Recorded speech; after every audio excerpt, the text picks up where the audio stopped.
Pero ang napag-usapan namin ni Sanya, it was interesting kasi hindi niya naisip, correct me if I'm wrong ha, RD, parang hindi niya naisip na andyan pa rin talaga ang rabid Barda fans.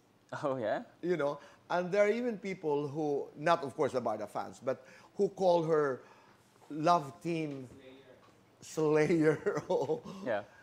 Did you talk about it? Or did you and Barbie, for example, talk about it? Na napaka-solid talaga ng Barda fans. No?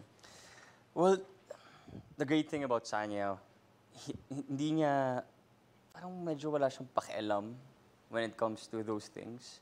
Like, she knows na, okay, this is part of the job. Like, I am partnered up with a person who has a love team. Then it's okay. I mean, feelings nila yun. Diba?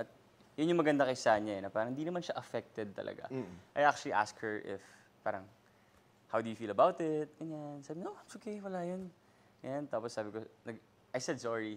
Sabi ko, sorry if like, baka may mga nag-bash sa'yo because of us, because of me, dahil partner tayo dito, gano'n. And she was really cool about it. And wala, tinawanan lang namin.